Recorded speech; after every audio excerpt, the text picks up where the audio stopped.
I'm Barbara. I'm Cheryl. And I'm Naima. We're three Black moms.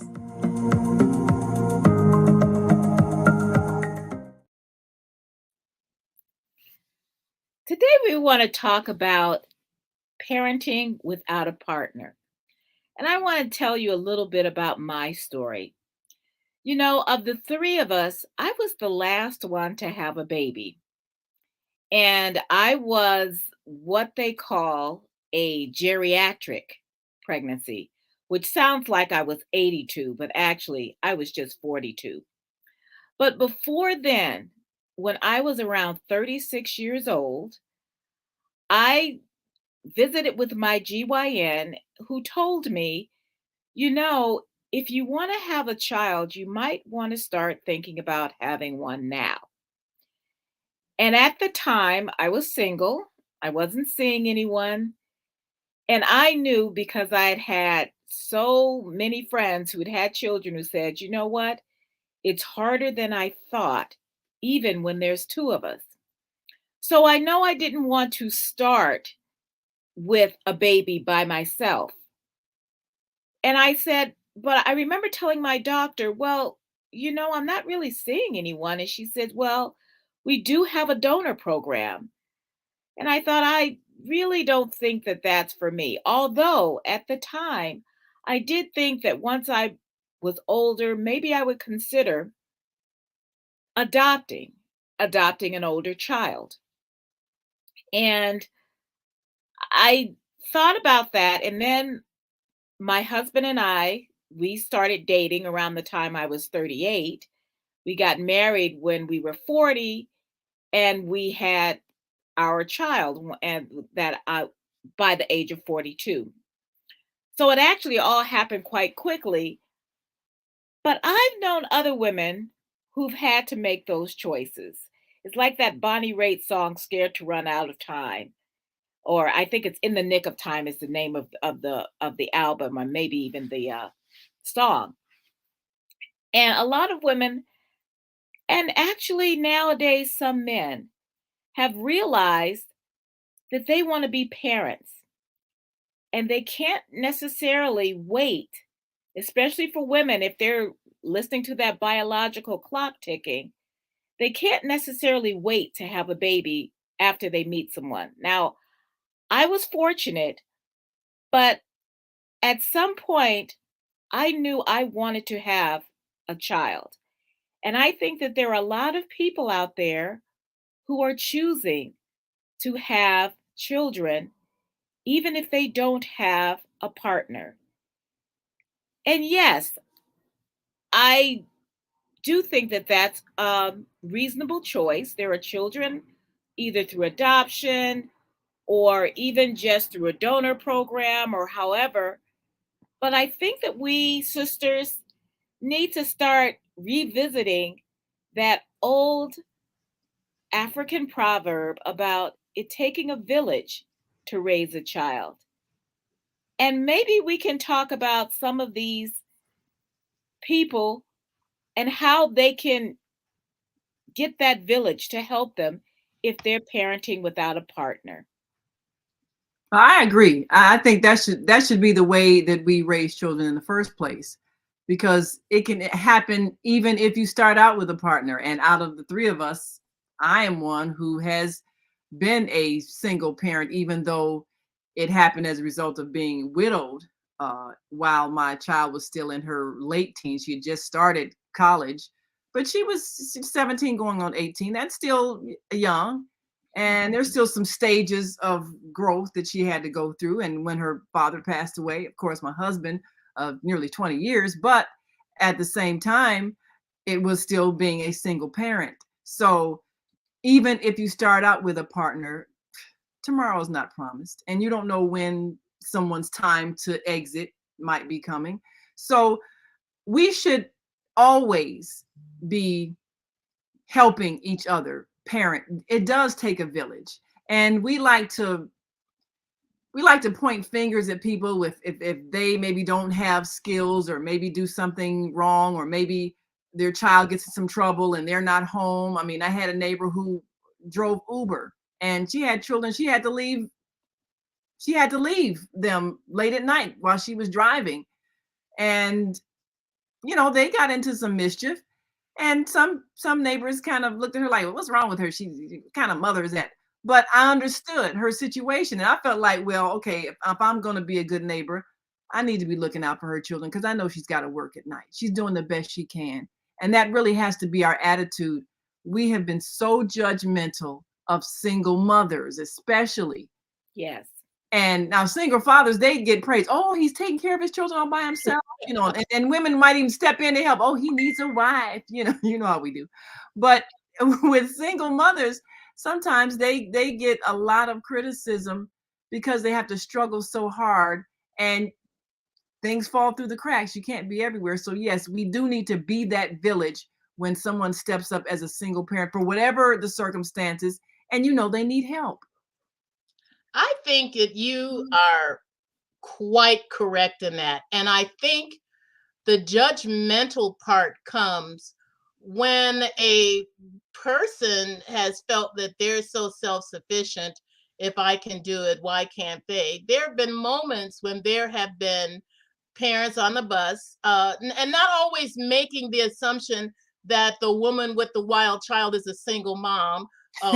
Yeah. Have like 3 kids and they're all under the age of 5, and she's trying to handle them. And you see the looks from the other passengers. And I have always felt the need to step in and offer, is there anything I can do to help you? I think that having that kind of compassion and concern comes across much better than somebody judging for maybe you are not handling your kids well. And ideally, yes, it would be nice if everybody could have 2 parents in the home. But so many circumstances happen where a person just does not have that. And a part of being a cohesive community is being willing to look out for your neighbors, to get to know your neighbors. Part of that is some of the downfall of a lot of us who have become so selfish and self-centered that we don't want to help anybody else, because that does mean work. That means you are going to invest yourself in this other person's life by offering to help, maybe offering to babysit for free or clean their house. And this is something that you're doing because you have the time and the free chance to have that obligation and feel like, this is my neighbor, this is someone that I can be of service to. Being a single parent is hard. And sometimes you can be married and be working as a single parent. If your husband is full-time in school and working a job full-time, and you got 3 teenagers and they're driving you crazy, just speaking from experience. That happens. You can be a single parent even with a spouse. Like you say, if they've got a job that's demanding, a schedule that's demanding, or overseas, maybe they're in the service. If they're in the service, if they have a job where they have to travel and be gone for long periods. So you could still be during periods be a single parent and need that help. So I think even when we think about, if you see that somebody needs a helping hand, just go ahead and help them rather than talk about them. Because a lot of times you see a frustrated parent, they're screaming at their child and everything. Shut up, sit down. And they're at their wits' end, because we've all been there. So maybe the thing to do would be to and sometimes, when you offer to help people, they read it as a criticism, like, you don't know what you're doing. You can't handle your kids. You're not trying to say that. But sometimes because they've heard it so much, they take it as a criticism. They say, oh, no, I'm fine. I got this, but they don't. So sometimes if there's a way to gently sort of help, like if, you see parents on a public transportation or something, and, one child is in the store or, sometimes you can just step in and just maybe say something to the children, just kind of grab their kids. You need to listen to your mom. Yeah, not for nothing, but we have adopted this Eurocentric idea of the nuclear family. Yeah. And this is this, in years past, and I say that as not even Eurocentric, but industrial age. Industrialized, because people used to have several generations in the home. Other cultures also still have Nana or Abuelita or somebody, auntie, uncle, uncles, aunts, grandparents. There would be other people. That would be your village. Then we moved to where the nuclear family was wife at home, husband going out, and the full-time stay-at-home mom, and we're still trying to make that fit. Then we had the 70s and 80s where, yes, you can have it all, which meant that, yes, women went out and they worked. Well, let me tell you something. The Black women always worked, but women went out and worked, and then they came home and they did all the stuff that they didn't get a chance to do because nobody else was doing that. So we always had this feeling of, our village is just within these walls, and you don't have grandma or Nana staying with you anymore. You don't have that wisdom. You don't have that support. And let's face it, some families are really toxic anyway, and you don't want them in your house. Well, that's the thing. How did that happen? I don't know. Was it always that way, or what happened that the relatives got so toxic? You can't. Well, that's a whole nother show. That's a whole nother show about secrets and unresolved conflicts and those kind of things. But the thing is that we need to start dealing with the fact that this was not what our culture was. Yeah. When we were in the motherland, we did have villages that raised children. Yeah. When we were in Maple Park, when we were growing up, you didn't, your neighbors didn't help raise you, but you knew your neighbors. You knew they watched you, and they watched you. Yeah, and they would yell at you like they yelled at their own. Anything crazy outside because they watching you. Yeah. So they wouldn't beat your butt, which is good. But what are you doing smoking that cigarette? But you knew, they were watching you, and you were terrified that they would tell your parents on you. Right, so that was our village also. Yeah. And to this day, I can go down that street and pretty much name every family that used to live in those houses because that was our village. Yeah. And that's the thing is, and so I know women who have successfully, very, very well, decided to adopt as single mothers and bring a child in, but some of them the successful ones have a village. The ones who have struggled have not had a village. And that's the most important thing. We need to have a village. We need to have that support because parenting is hard, even when it's two of you, even when it's more than two of you. So but we also need to shape that child so that child feels like if something happened, I am not alone in this world. And that's one of the things that we have to keep remembering, that none of us are alone. We're all part of a community. We all need to have the neighbor that we can go, and if something happens, we can send them next door, whether it's a cup of sugar or, or gather the mail when they're gone or look in on your pets or whatever it is. We need to have that. And parenting is hard enough without us judging. And that's the problem with being a single parent, are other people judging. Yes. And we need to embrace that. They are raising children. They are raising children. They are raising our futures.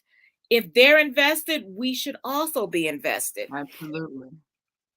And I think if parents, whatever your living situation is, if you're in an apartment building, if you're on a block with single family homes or a mixture or whatever, you need to have a block club. You need to have something that helps the parents know the children. You need to have some type of structure that helps you get to know each other so that you're not strangers, because you do have emergencies that happen. Sometimes you have to run out. Maybe you got a 4-year-old and you can't, where you have to go, you can't take them, or they're not ready to go, and anything can happen. You got to be able to have a neighbor where you can take them and say, well, can you watch them for a while, and trust that neighbor. So Yes. that means you have to know people, and we cannot be an island. And like you say, there used to be the whole attitude of it was good to have your family live with you for a while, or good to have your grandparents living there. And then somehow we got that notion that that's a failure. You know, if you living with your children, or you living with your sister and her husband, or you, but you're needed there. That extended family is needed there. And the idea everybody should have their own place, their own apartment, their own this, you know, old people, well, you get old, you put them in a home if they can't take care of themselves. That's definitely an industrial age idea, and it's not working. It's not working because the children don't have the extended family, and they don't have and then the parents don't have the emotional support, because sometimes you're tired. I had a friend who his wife was from Ghana and he was from America, and when they first had a child and they went to her family's house in Ghana, and he was saying, well, I can see how come single mothers here are so stressed out. They're all by themselves. There's always somebody to take the baby. The mother never had to, matter of fact, the mother never had to just sit there, always, you know, run to the baby when the baby cried. It was this aunt and that aunt and this grandma and that grandpa. It was always somebody. Like, where's my baby now? But you know somebody has. But I mean, he just in seeing that, and he saw the contrast with, like you say, that the culture that we have is that this baby is everybody's baby. So it was never a thing where the mother is stressed out, she's by herself, she's working her 8-hour job, and then riding on the bus an hour and a half to get home, and then she got to, you know, pick up the baby from the sitter and all of that business, and then trying to do housework all by herself. None of that. There's always somebody, and we have to recreate that village for every family, because nobody should be raising their children by themselves. And definitely when you see a single parent, instead of judging, well, you know, how come they had that baby and they knew they didn't have enough money, you know, all of those things that we've been taught to do, judge somebody, they had no business, that they had their tubes tied, you know. Look, no, it ain't in your business how come she got 5 babies and she's by herself on the bus. Help her. That's it. Just help her anyhow. After it, you know what? I'm getting off. Let me get off. Yeah, and help you with the carriage, you know. Help you carry your groceries because you got 5 babies, you know, or whatever it is. You know what? We could all use a few steps, you know. Yeah. so you get off a stop or two early, and you walk or catch the next bus. Yeah. You know, we got to stop thinking about this is all about me. And maybe they don't want the help. Maybe they got it. But you know what? Offer. Do you need any help? What can I do to help you? Yeah. And that's just, you know, and that's just the day-to-day stuff. Sometimes it's just giving somebody a smile. Yeah. Oh, I know how that is. Yeah, my baby was that age. That knowing, look, I understand. I have been there too. That helps so much when you can when somebody can feel like there's empathy instead of judging. Criticism. You know, I remember my daughter was like, oh yeah, I've been there, done that. Yeah. Oh well, let me help you. Because you know when somebody's got a carriage and they got a baby carriage and they got to try to maneuver and get it on the bus, and then they got to try to maneuver and get it off the bus, and you have some people like, oh, hurry up, I gotta go. No, shut up. I have made men stand up to let a lady sit down, because I don't know where all the manners have gone, where these men are all sitting. They see a woman get on the bus with a couple of little kids, and they won't let her have the seat. What I love. In there anyway. And I will get up, and some of them get embarrassed. And made a man get up. You know what? It's funny. I like the fact that when they see you, they make sure that they don't. Suddenly they're when they don't make eye contact, that's when they're practically doing this. Yeah, like let me extra, like I don't see you. Yeah. So I mean, excuse me, could you let her have that seat, please? Right now, I had a situation where a woman got on. She was pregnant and she was holding the hand of a child. Yeah. And this older lady said, I don't know what's wrong with these men. They don't want to get up and let a lady have a seat, because she was already sitting down. But she was older. And she said that. And so this big old guy said, well, shoot, I worked hard all day. I deserve my seat. You know, just pitiful. You know, and so I got up and I said, here, you can sit down. and he, looking all mad, like, oh, you trying to make me look bad? No, This is no, you're made trying to make yourself me look look bad. I had to say nothing. But people, you have to be taught manners. You have to be taught compassion. And if you're not, well, we can see that you weren't taught. So Yes. maybe somebody else has to show an example. This is what you do for your fellow beings that need help, especially a mother. She was pregnant and had a child. So it's funny though, because a lot of times men will feel like, well, these women, they act like they want to be men, let them go on to be men, because they always come up with an excuse for not doing the right thing. Right thing. You're a big, strong, muscular man. She's there carrying a baby and groceries, and you can't get up out your seat. Come on. That's kind of pitiful. Yeah. But it's not even about, that. It's just the fact that we don't give support to families. Never mind single parents. We don't give support Families, to families. period. We Yeah. don't want to give a universal basic income. We don't want to provide childcare. We don't want to provide, SNAP or women, infants, and children. We don't want to do anything. We're so worried that people who might be struggling might be able to lift themselves out of poverty or out of your judgment, that we will do anything to say, well, to vilify someone. So if somebody chooses to parent without a partner, okay, because they love children, Yeah. because they want to be a part of raising the next generation. Yeah. Sometimes, like you said, Naima, sometimes it's not a choice. Tomorrow isn't promised to anyone. And Mhm. granted, our children are all grown now, but still they still need parents, Yes, even, no matter how old, they still need their mom and they still need their dad at some Yeah. point. But the thing is that we have to teach our community that they matter, that Yeah. their needs matter, their children matter. Their children aren't any lesser because they choose to parent without a partner. Sometimes that choice was, okay, I've decided, rather than ending this pregnancy that I hadn't intended on having, I'm going to choose to parent. Well, okay. And I've known people who've made that choice, especially, a friend of mine, she was 39 when she got pregnant, and, she and the father, they were not going to stay together, but she thought, well, you know what, this might be my only This opportunity. might be, and I've known other women. I'm going to This raise is my my child. only choice. Yeah. Yes. And she enjoyed motherhood. Yes. So, Yes. So I mean, I've known women who were single, not married, and wanted to adopt a child, especially if they were getting close to 40. yeah.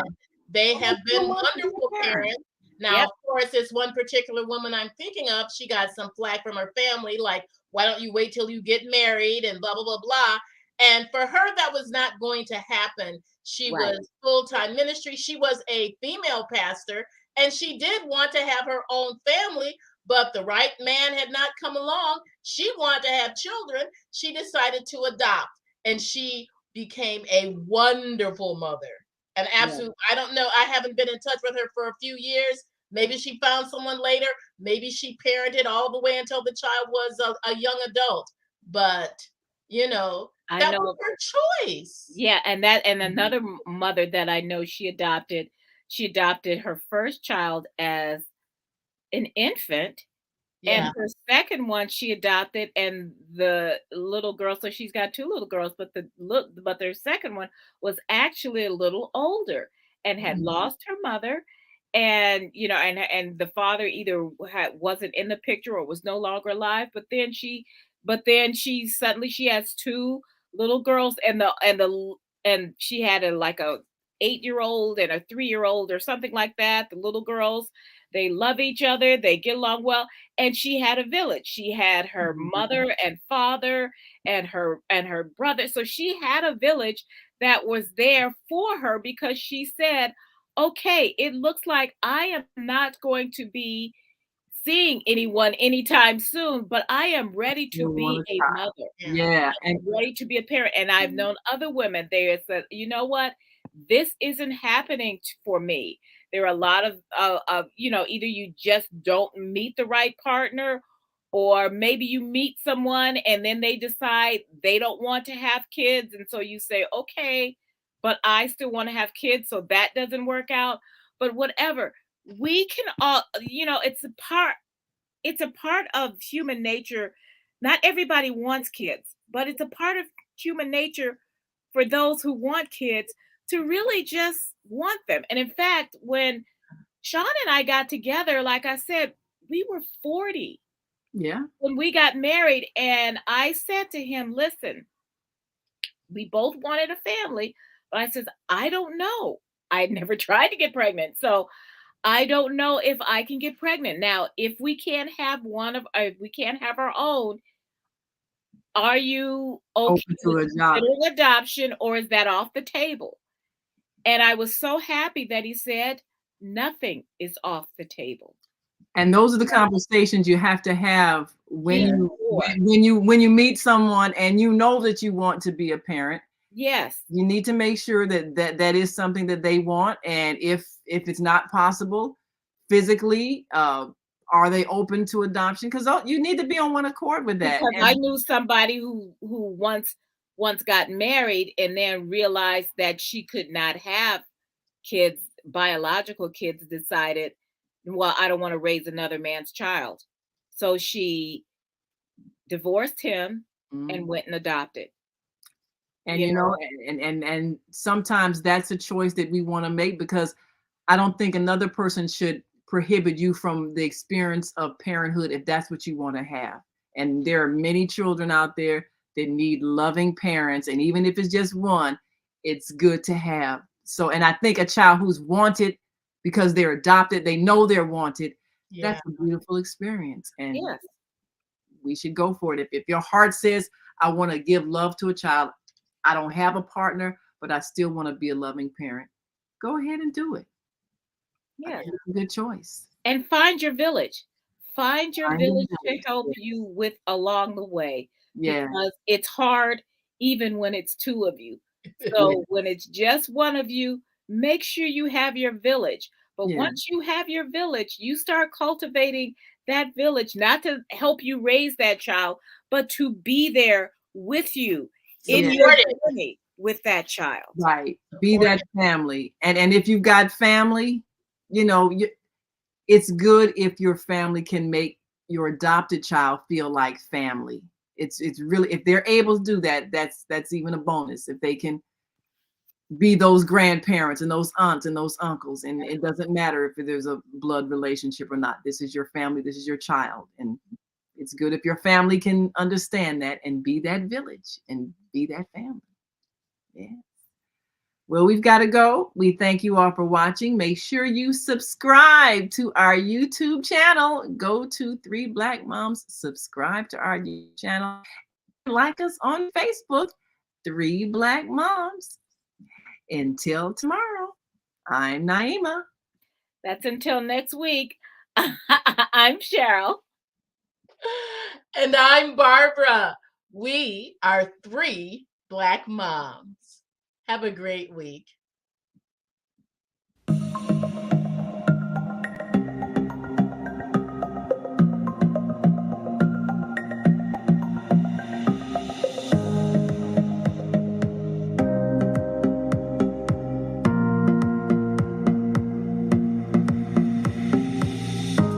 Hi, I'm Barbara.